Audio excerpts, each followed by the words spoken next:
Friends, news channel देखे आप सभी दर्शकों का बहुत बहुत स्वागत है। मैं हूं रमनदीप कौर। इस वक्त की बड़ी खबर आ रही है प्रयागराज से। क्या है पूरा मामला, देखने के लिए बने रहिए हमारे साथ। प्रयागराज में जहां अबू बकर मस्जिद के इमाम को मिली जान से मारने की धमकी, इमाम ने करेली थाने में मामला कराया दर्ज। बता दें, प्रॉपर्टी डीलर राशिद फरीदी ने जहां अबू बकर मस्जिद के इमाम फ़खरुल हसन काशमी को जान से मारने की धमकी दी है, जिस पर उन्होंने करेली थाने में एफआईआर दर्ज कराई है। बता दें, मौलाना का आरोप है कि जहां उन्हें अटाले कांड में पहले भी और कई मामलों में फंसाने की लगातार राशिद फरीदी कोशिश कर रहे हैं, जिसका ऑडियो भी सामने आया है। और साथ ही ऑडियो में ये भी कहा कि उसको महिला के द्वारा केस में उसी के क्षेत्र में फंसवाऊंगा और कई अन्य मामलों के लिए फंसाने की कोशिश की जा रही, जिसके बाद करेली थाने में इमाम ने मामला दर्ज कराया है। मस्जिद के पीछे की ज़मीन को बेचने को लेकर ये विवाद हुआ था, जिसका मौलाना ने इस विरोध किया था। ऐसे में क्या कुछ कहना है मस्जिद के इमाम का इस पूरे मामले पर, आइए सुनाते हैं आपको। किस तरह से इमाम को प्रॉपर्टी डीलर राशिद फरीदी के द्वारा फंसाने की जा रही कोशिश। ये पुराना 1 साल मामला है, पिछले साल सितंबर का ही है। वो मस्जिद के पीछे की बिल्डिंग वो बेचना चाह रहे थे किसी से, तो चूँकि मैं मस्जिद में इमामत के साथ साथ मैनेजमेंट को भी देखता हूँ, मैंने मना किया। क्या बात है? कह रहे कि आपके मुरवली, तो उसके तहत मैंने उनको रोका, मना किया। तो वो मना करने की वजह से वो मुझे धमकी देने लगे, बार बार मारने की जान से। वो पुरानी बात हो गई, उसकी रिकॉर्डिंग भी सबके पास है। तो उसके तहत एफआईआर हुआ, वो जेल गए। जेल से आने के बाद उन्होंने पूरी तरह से कोशिश पहले ये की, जो अटाला कांड हुआ उसमें मुझको फंसाने की और उसके उन्होंने जगह जगह एप्लीकेशन भी दिया मेरे ख़िलाफ़, और उस एप्लीकेशन के तहत मेरे पास जांच भी आई। एलआई वाले जांच के लिए आए थे, इन सारी चीज़ों को पूछा मुझसे। बहरहाल उन्हें कामयाबी इसमें नहीं मिली। तो अभी एक ऑडियो जो सबूत के तौर पे मेरे पास मौजूद है, उन्होंने उस ऑडियो में इन्होंने मेरे ख़िलाफ़ मुझको फंसाने के लिए गलत मुकद्दमात में, नाजायज़ मुकद्दमात में फंसाने के लिए सारी साजिश इन्होंने रची है, जिसमें शुरू और आखिर में ख़ुलासे के तौर पर यह है कि पहले इन्होंने कहा है कि जब ये हंडिया जाएंगे तो किसी औरत से इन्होंने जो है सेट किया है, उसको बाकायदा ये कहा है कि मैं हर महीने उसको पैसा भेजता हूँ। जिस दिन ये हंडिया पहुँचे तो उसने कहा है कि बस बता देना, मैं इल्ज़ाम लगा दूँगी, यानी गंदे काम का। राशिद फरीदी ने कहा है, पास्को का। और फिर जब ये इनकी ज़मानत होने लगेगी तो जज के सामने वो औरत आ जाएगी और कहेगी कि अगर ये इसकी ज़मानत होगी तो मैं अपने ऊपर पेट्रोल छिड़क कर आग लगा लूँगी, ये उन्होंने कहा है। और अटाले पे जो दंगा हुआ उसमें जो इन्होंने मुझको फंसाने की कोशिश की, उसके बारे में इन्होंने ये कहा है कि खुदा की कसम, मैंने फ़र्ज़ी एप्लीकेशन बनाकर दाखिल किया है मौलाना को फंसाने के लिए, बंदे खुदा के नाम से। इन्होंने इन सारी चीज़ों को कहा। और जब तक मेरी ज़िंदगी रहेगी, मेरा टारगेट ये रहेगा कि मैं इनको फंसाने की कोशिश करूँगा। जेल का, नैनी जेल का 18 नंबर गेट क्रॉस करवाऊँगा। और भी उस ऑडियो में बहुत सारी चीज़ें हैं जो मुझको फंसाने के लिए साजिश रची गई है। मैंने उस ऑडियो को वायरल भी कर दिया है। तो ये सारी चीज़ें हैं। इन सारी चीज़ों को ले करके मैंने कल इसके तहत एफआईआर भी करवाया है। एफआईआर कॉपी मुझको मिल गई है करेली थाने से। और एक ज़रूरी बात यह है कि कल रात में मेरे आने के बाद 12 बजे मैं यहाँ पर आया हूँ, 12:15 बजे वो वीडियो भी यहाँ पर मौजूद है, क्योंकि मस्जिद में सीसीटीवी कैमरा लगा हुआ है। 10 बाइक पे कुछ लड़के सवार होकर 2-2, 3-3 गए हैं। वो किस मकसद से यहाँ आए थे या मुझे नहीं देखा, मैं नहीं पाया वो किसी क्या करने के लिए आए थे। उस वीडियो को मैं सामने रख करके उनकी भी जांच करवाऊँगा। और एक ज़रूरी बात यह है, आप लोग पूछ रहे हैं और बहुत लोगों ने पूछा तो छूट गई ये बात, राशिद फरीदी के साथ बहुत लोग ऐसे हैं जो उनके दोस्त हैं और वो लोग प्रॉपर्टी डीलर हैं। अगर ज़रूरत पड़ेगी तो उनका भी नाम जो है ज़ाहिर किया जाएगा, क्योंकि वो लोग दोस्त हैं जो उनकी मदद कर रहे हैं मेरे ख़िलाफ़ इन सब चीज़ों को रचने के लिए, तो उनका भी नाम ज़ाहिर किया जाएगा। मैं फ़खरुल हसन कासमी, मैं इसी मस्जिद में, अबू बकर मस्जिद में इमाम हूँ 6 साल से। और लोग मुझे जानते हैं, यहाँ पर मेरा काम भी जानते हैं क्या कर रहा हूँ। और मैं हंडिया नवासी हूँ, हंडिया का रहने वाला हूँ मैं। मेरे फादर का नाम मोहम्मद रईस खान है। संगम नगरी प्रयागराज में जहां राष्ट्रीय हिंदू संगठन ने एक मसाल जुलूस का आयोजन किया गया। ये मसाल जुलूस पत्थर गिरजा से निकलकर सुभाष चौराहे तक निकाला गया, जिसमें सैकड़ों राष्ट्रीय हिंदू संगठन के कार्यकर्ता शामिल हुए। जहां झारखंड की बेटी अंकिता को न्याय दिलाने की मांग की, तो वहीं तेलंगाना और झारखंड के सरकार का। इस मौके पर राष्ट्रीय हिंदू संगठन के लोगों ने पुतला भी जलाया, टी राजा को रिहा करने की मांग की तो अंकिता के कातिल फांसी देने की मांग की। ऐसे में यहाँ लोगों ने जमकर नारेबाजी की और विरोध जताया। ऐसे में राष्ट्रीय हिंदू संगठन की महिलाएं और पुरुष कार्यकर्ता धरने और मशाल जुलूस में शामिल हुए। राष्ट्रीय हिंदू संगठन के प्रयागराज के समस्त कार्यकर्ताओं ने अंकिता सिंह जिसकी हत्या कर दी गई उसको न्याय दिलाने के लिए और राजा सिंह जिसकी अवैध गिरफ्तारी कर ली गई उनको रिहा करवाने के लिए आज राष्ट्रीय हिंदू संगठन के कार्यकर्ताओं ने एक आक्रोश मशाल यात्रा का आयोजन किया और साथ ही साथ झारखंड और तेलंगाना सरकार का एक सम्मिलित पुतला फूंक करके उनको ये चेतावनी दी कि यदि बहन अंकिता को न्याय नहीं मिला और राजा सिंह को रिहा नहीं किया गया तो राष्ट्रीय हिंदू संगठन मैदान में उतरेगा और एक व्यापक आंदोलन को अंजाम देने का कार्य करेगा। अर्पित मिश्र, जिला अध्यक्ष राष्ट्रीय हिंदू संगठन युवा प्रकोष्ठ। मांगे आज आरएचएस हिंदू संगठन के सभी कार्यकर्ता, सभी वीरांगना यहाँ एकत्रित हुई हैं। मशाल का जुलूस लेके सरकार से ये अपील करती हैं कि जो लव जिहाद के शिकार हो रही हैं हिंदू महिलाएं बहनें, रोज ये कहीं ना कहीं रोज ऐसा कांड हो रहा है, तो ये जो लव जिहाद हो रहा है इसको प्रशासन रोके, इसके प्रति कानूनी कार्रवाई करे। अंकिता बहन की जो आखिरी इच्छा थी कि मैं जिस तरह उसने मुझे जिंदा जलाया है मेरे कातिल को भी उसी तरह वो जिंदा जलाया जाए, उसकी इच्छा पूरी की जाए और हमारी प्रशासन इसके लिए जागरूक हो जिससे कि आगे हमारी कोई हिंदू बहन महिला इस तरह की लव जिहाद का शिकार ना हो।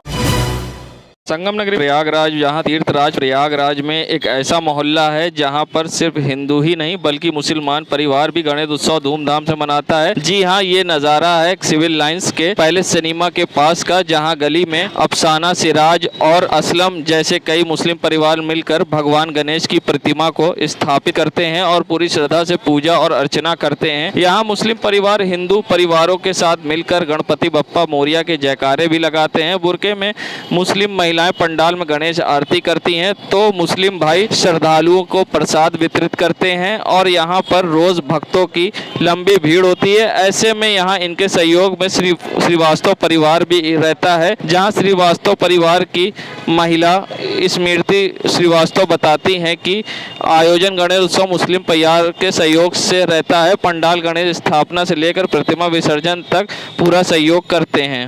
लोगों ने बहुत अच्छे से आरती किया। हम लोग का ये शौक है, हर साल हम लोग के यहाँ गणपति बप्पा आए, हम लोग यही प्रार्थना करते हैं और हम लोग क्या हर चीज़ एकता से बनाते हैं। हम लोग में बहुत एकता, हम लोग हर त्यौहार मिलजुल के मनाते हैं, चाहे ईद हो चाहे गणेश उत्सव। बहुत बहुत धन्यवाद। क्या कहेंगी योगी? मेरी सरकार अच्छी है सर। क्या नाम आपका? कायनात। जो पूजा अर्चना हो रहा है गणपति बप्पा को आज बैठाया गया है, ये हमारे मुस्लिम भाइयों के सहयोग से और इस मोहल्ले में हर त्यौहार हिंदू का हो या मुस्लिम का हो बहुत धूमधाम से मनाया जाता है। ईद, होली और गणपति बप्पा इस बार बैठाया गया है और ये लोगों का सहयोग था, इन लोगों का मन था कि गणपति बप्पा यहाँ बैठाए जाए और अच्छे से पूजा सब कुछ अच्छा से हो, अच्छा सब कुछ बीतेगा। और बहुत बहुत सब लोगों का धन्यवाद जो हमारे मुस्लिम भाई हैं, हम लोग हैं, सबके लिए बहुत बहुत धन्यवाद कि हम लोग बहुत अच्छे से यहाँ पे गणपति बप्पा रखा गया।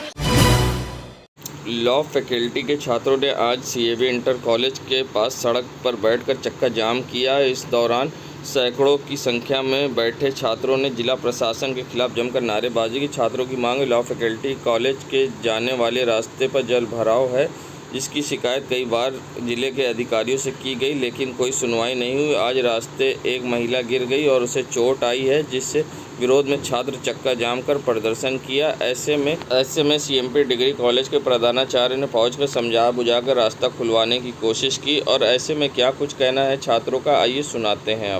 देखिए, CAV इंटर कॉलेज इसी के अंदर से लगी हुई रोड गई है जहाँ पे CMP डिग्री कॉलेज के लॉ फैकल्टी है, उसकी रोड इतनी खराब है।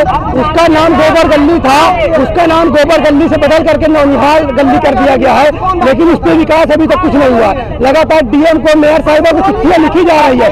हमारी छात्राएं जो पैर स्लिप कर गया है, स्कूटी स्लिप करके, जिसमें से भी एक छात्र को हम लोग हॉस्पिटल में एडमिट करके आए। रोज डेली 4 छात्र छात्राएं गिर रहे हैं, पैर टूट रहा है, हाथ टूट रहा है, कपड़े गंदे। लेकिन इलाहाबाद विकास प्राधिकरण हो, मेयर हो, सीएम साहिबा को वो गली नहीं दिखाई दे रही है। वहाँ पे लाख स्टूडेंट पढ़ते हैं सर, लेकिन ये लोग सिर्फ और सिर्फ मेयर साहिबा भी सिर्फ और सिर्फ जो है बैनरों पर स्वच्छता का जो है जुमला फेंक रही है। मेयर साहिबा का भी जमीनी स्तर पर कोई काम नहीं है। हमारी मांग है कि तत्काल प्रभाव से CMT लॉ फैकल्टी जो रोड है उसको तत्काल प्रभाव से बनाया जाए और उसमें जो गंदगी है उसको निकाल बाहर फेंका जाए, क्योंकि वहाँ पर शैक्षणिक संस्थान है, वो कोई शैक्षणिक संस्थान से शिक्षा की मंदिर में व्यवस्था नहीं चाहिए। मोहम्मद नसीर अंसारी, छात्र इलाहाबाद केंद्रीय विश्वविद्यालय प्रयागराज। रास्ता है अप्रोच रोड, वो खराब है, कीचड़ है उसमें, थोड़ा जो उधर से गाय भैंस निकलती हैं उनसे, बारिश के मौसम की वजह से ज़्यादा गंदा हो गया है तो बच्चे स्लिप हो रहे हैं। तो व्यवस्था की गई है, JCB मशीन आ रही है वो साफ कर देगी। प्रयागराज विकास प्राधिकरण ने जहां इलाहाबाद हाईकोर्ट के आदेश के बाद जहां मंगलवार को 5 दुकानें सील की थी, तो बुधवार को फिर से इंदिरा भवन में PDA ने कार्रवाई करते हुए कई दुकानों को सील किया है। ऐसे में अब PDA की कार्रवाई पर सवाल उठ रहे हैं और साथ ही चर्चा का विषय बना हुआ है। जहां PDA ने इंदिरा भवन में दुकानों को कई और सील किए हैं, ऐसे में कुछ दुकानों को सील नहीं किया है। जहां इंदिरा भवन में पीछे की तरफ PDA ने आज स्पोर्ट्स हाउस की 2 दुकानों को सील किया है, तो उसके ही बगल में ब्यूटी कलेक्शन नामक 2 दुकानों को PDA ने सील नहीं किया, जिसकी चर्चा का विषय है। आखिर क्या वजह थी जिसको लेकर PDA ने उसको नहीं किया सील? ऐसे में अब ये चर्चा का विषय बना है। इसके पीछे क्या कुछ कारण है ये स्पष्ट नहीं हो पाया है। जहां मंगलवार को 5 दुकानें हुई थी, तो बुधवार को फिर से PDA ने कई दुकानों को किया है सील।